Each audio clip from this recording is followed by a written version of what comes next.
एक इंडिविजुअल अपनी उम्र में, हम कहते हैं ना एक इंसान के बदलने से क्या फर्क पड़ेगा, एक इंडिविजुअल अपने पूरी लाइफ में 60 से 70 साल में 20,000 जानवरों को खाता है।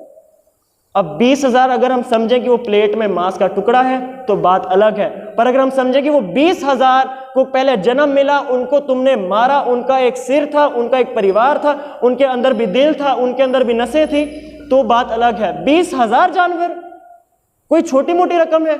20,000 जानवर 20,000 लोगों को नहीं मिलते पूरी जिंदगी में, और हमने अपने जीवन में रोज की हमें खाना है। अब लोग एक जो सबसे बड़ा करते हैं, घर में कुत्ता पाल लिया, घर में बिल्ली रखी है। आजकल बिल्ली का ट्रेंड है, दिल्ली जाए मुंबई जाए बिल्ली रखी है। यहाँ पे थोड़ा ट्रेंड कम है, अमृतसर में चंडीगढ़ जाए कुत्ते रखे हैं। मेरा एक दोस्त है, नाम नहीं लूंगा, दोस्त कुत्ता लाया बहुत महंगा, बाहर का कुत्ता है जी, ब्रीड बहुत अच्छी है, उसके लिए 15,000 का कंबल लेके आया।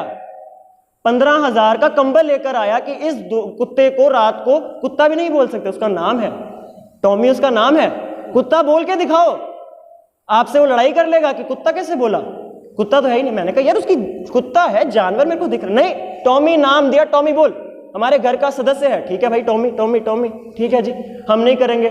उसके लिए 15,000 का कंबल लाया जा रहा है, उसके लिए 5,000 की पेडिग्री की पूरी बोरी लाई जा रही है, उसको खिलाने के लिए, पिलाने के लिए।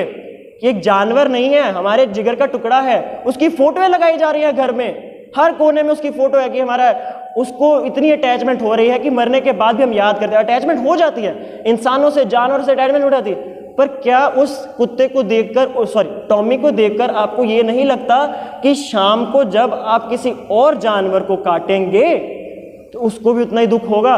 क्या आपके टॉमी ने आपको काटने वक्त रोका नहीं कि भाई वो जो तू चिकन वहां पे फ्राई कर रहा है ना, वो भी किसी जाति का है, किसी योनि का है, उसके अंदर भी एक आत्मा है। ये हम इतना भेदभाव क्यों कर रहे हैं? यहाँ तो ईश्वर को क्लियर किसी किताब में, किसी ग्रंथ में लिख देना चाहिए था कि यार ये वाली लाइन वाले जानवर हैं जो तुम खा सकते हो, ये वाली लाइन वाले हैं जिनको तुमने प्यार करना है। क्या इतना भेदभाव करेंगे? कहाँ ईश्वर ने लिखा कि हमें सिर्फ गौ माता का सम्मान करना है? अगर सम्मान करना है तो हर जानवर का करें, सिर्फ गौ माता का सम्मान करने का क्या मतलब हुआ? सूअर का सम्मान क्यों ना करें? क्या बंटवारे के टाइम पे हमने ये भी निश्चित किया था कि ये पाकिस्तान है, ये भारत है, ये हिंदुस्तान है, गौ माता को हम पूजा करेंगे, सूअर की पूजा तुम करो, बाकी जानवर रल मिल के खाएंगे, चिकन भी खाएंगे, सब कुछ खाएंगे, पर ये जानवर को तुम पूजना, ये जानवर को। और अगर मैंने सूअर खा लिया तो तुम दंगे कर देना, और अगर मैंने गलती से गाय खा ली तो तुम दंगे कर देना और खून की बरसात कर देना। जानवर तो मार ही रहे हैं, तुम्हें भी मार देंगे। इतनी हमारे अंदर जो एक गुस्सा आ गया है, क्यों आया है? क्या हम जहां से मैंने बात शुरू करी थी, हमारा खाना एक एनर्जी है, ऊर्जा है, क्या यहीं से हमारा गुस्सा नहीं आया? छोटी छोटी बात पर लोग लड़ लेते हैं, हल्की सी गाड़ी ठुक जाए आपस में लड़ लेते हैं, गले पे आ जाते हैं, मार देते हैं, 2000 के लिए मार देते हैं। क्या इतना गुस्सा कहां से, इतनी अहिंसा, हिंसा हमारे अंदर कहां से आई?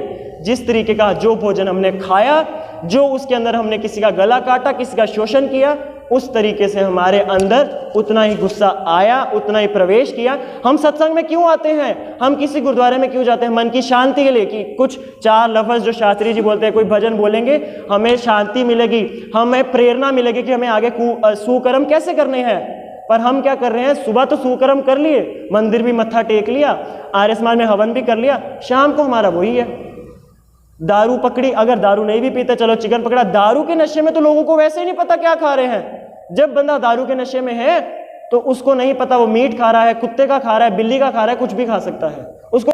हम आखिर में बोलते हैं, हर गुरुद्वारे में जाते हैं, वहां पे जो कहते हैं कि ये कड़वा सच है, गुरुद्वारे में जाते हैं दूध से धोते हैं जी, फर्श धोते हैं, ठीक है। किसी मंदिर में जाते हैं, हमने जी शिवलिंग को दूध चढ़ाया। हम किसी बुद्ध के बड़े बड़े, दिल्ली में इतने बड़े बड़े जो है मूर्तियां हैं, उसमें क्या होता है, आप अपनी पर्ची कटाएं, ऊपर जाएगा एक बंदा बाल्टी में दूध चढ़ाएगा, मूर्ति पे दूध चढ़ा दिया।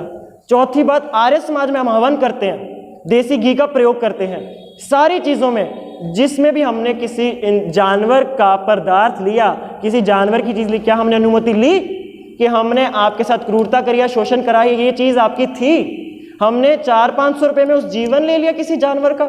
400-500 रुपए के लिए हमने उसकी सारी 25 साल के जीवन को 4 साल में सीमित कर दिया कि हमारा अगर जो एक काम बनता है तो बने। अब हम लोग कहेंगे कि यार ये तो चलता आ रहा है, सदियों से चलता आ रहा है, दूध सदियों से पीते आ रहे हैं, नॉनवेज सदियों से खाते आ रहे हैं, तो महर्षि दयानंद जी ने एक बात सिखाई कि जो चीज़ें सदियों से चलती आ रही हैं और अगर आपको लग रहा है गलत है तो उसके अगेंस्ट आवाज़ उठाएं, लोगों को जागरूक करें। और ना ही सदियों की करूतियाँ। महर्षि दयानंद ने नारी शिक्षा पे जोर दिया। उस टाइम पे नारी शिक्षा चलती नहीं थी, महर्षि दयानंद ने अकेले खड़े होकर नारी शिक्षा पे जोर दिया।